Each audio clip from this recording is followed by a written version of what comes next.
Hello, once again. This is Dave Jimson for Third Wednesday Magazine with another reading from one of our contributors. This time we have Douglas Cole, who has published two novels and eight poetry collections, including The Cabin at the End of the World, winner of the Best Book Award in Urban Poetry and the International Impact Book Award. The White Field won the 2021 American Fiction Award, and his screenplay of The White Field won Best Unproduced Screenplay Award in the Elegant Film Festival. His work has appeared in the Beloit Poetry Journal, Fiction International Valparaiso, Galway Review, Third Wednesday, and Two Hawks Quarterly. He also contributes a column called Trading Fours to the magazine Jerry Jazz Musician. Douglas received the Leslie Hunt Memorial Prize in Poetry, the Best of the Poetry Award from Clevered House, first prize in the picture worth 500 words from Tattoo Highway, and the Editor's Choice Award in Fiction by River Sedge. He has been nominated 8 times for a Pushcart and 9 times for Best of the Net. His website is douglascole.com. And now here is Douglas Cole.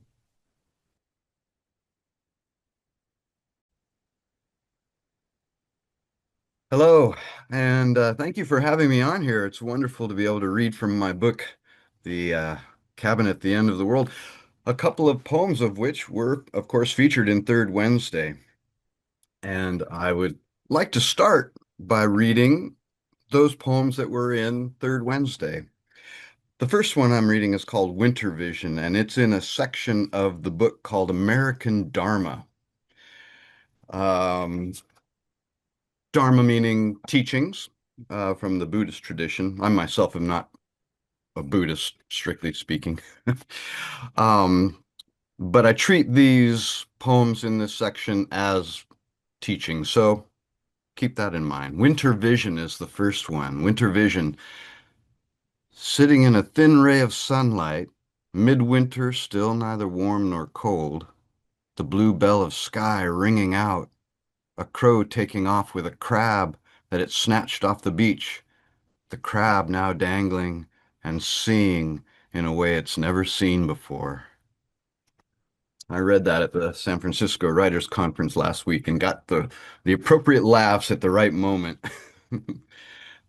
Anyway, the next poem I'm going to read is called Road of Bones, and this is from a section of the book called The Talking Stone. I won't say more about what that title means, except that these poems are also shorter and narrative in style. Road of Bones. Look up ahead. Black road going back through the white hills. Fields fading out into rolling mist. A dream. A buried past. Something surging to the surface. Broken mud planks in the mining camp. Barbed wire. The hump of a gravesite. You can drive forever and never see another soul.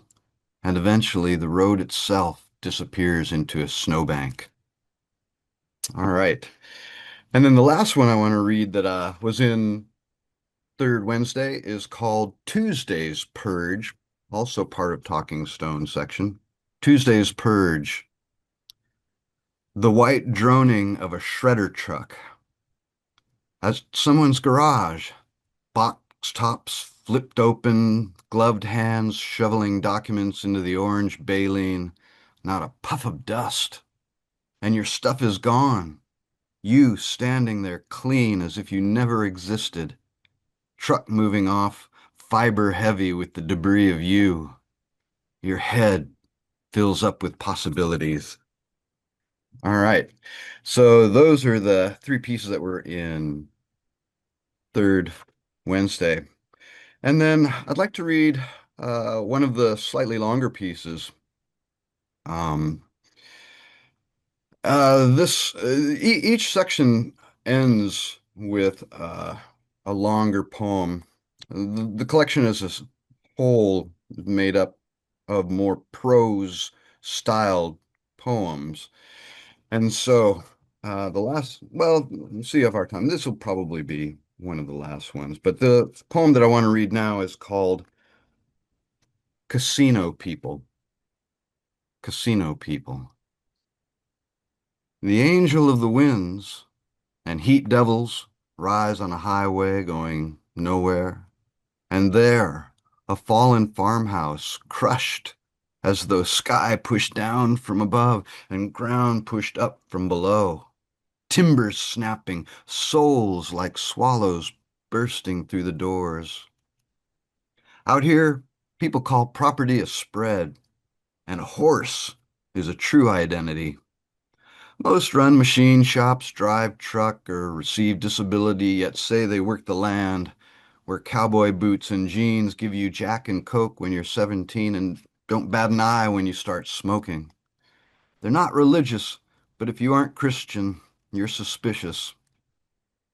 They want homes set back from the road with room for goats, guns, new tires, and a new transmission.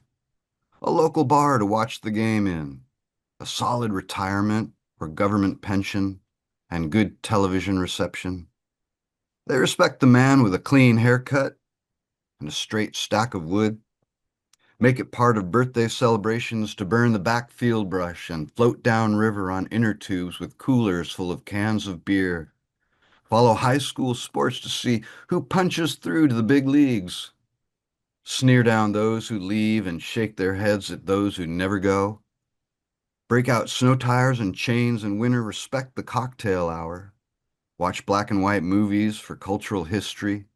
Play Tammy Wynette, Waylon Jennings, drive pickup trucks and get tattoos of Jesus on their biceps. Too much? No way, you say. That all sounds like sad stereotypes, but I know. I live among them.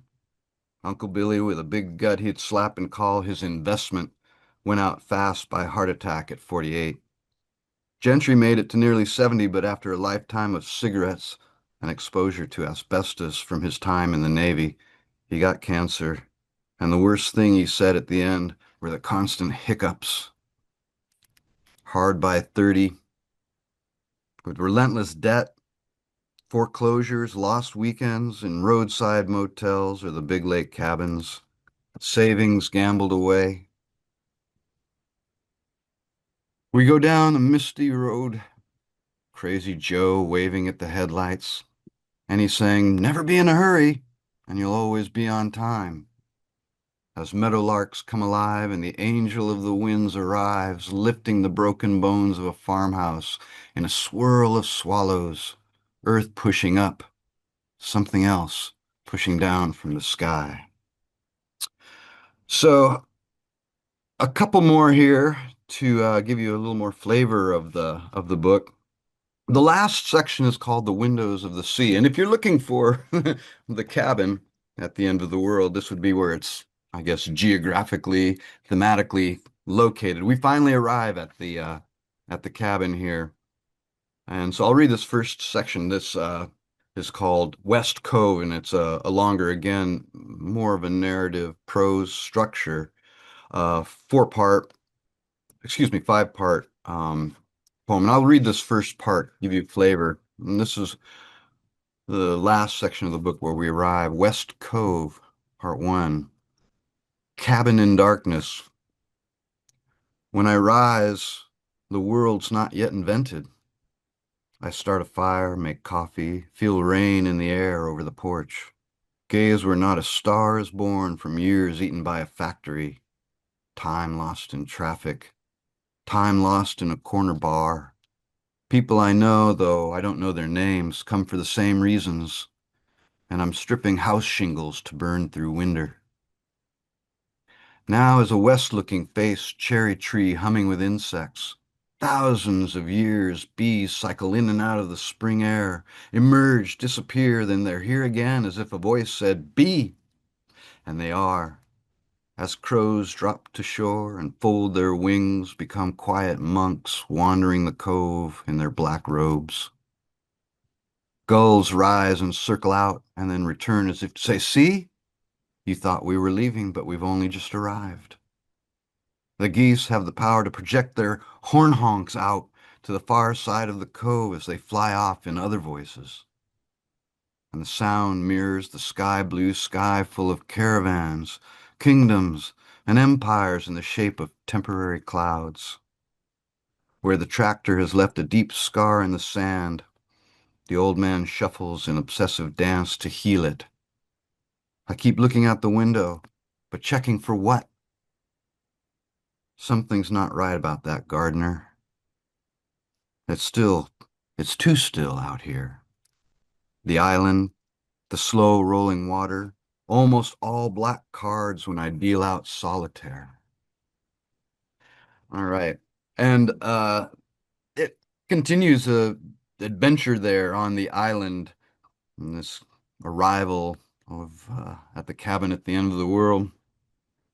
And then I want to read the last poem, give you a flavor of how the book sort of closes and winds up, the bow in effect on these. It's called Disappearing.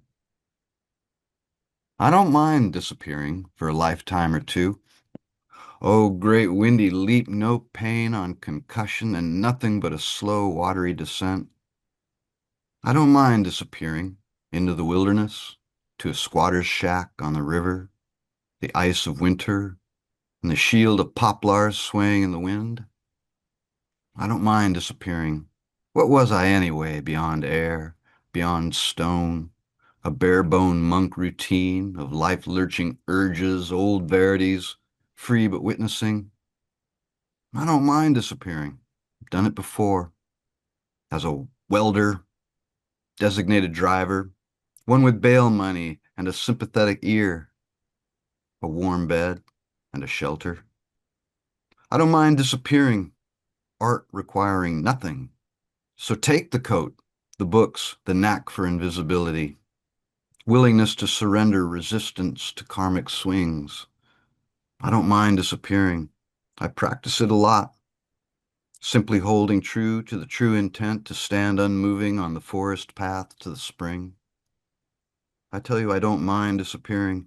It's a relief from the onslaught of things, beautiful friends, here a moment, gone in a snap. I don't mind. I don't mind disappearing. I do it like that. Thank you for listening. It's been a joy to be with you and to share with you some of the poems from my book, The Cabin at the End of the World, which actually won an International Impact Award. You go, book. Thank you again.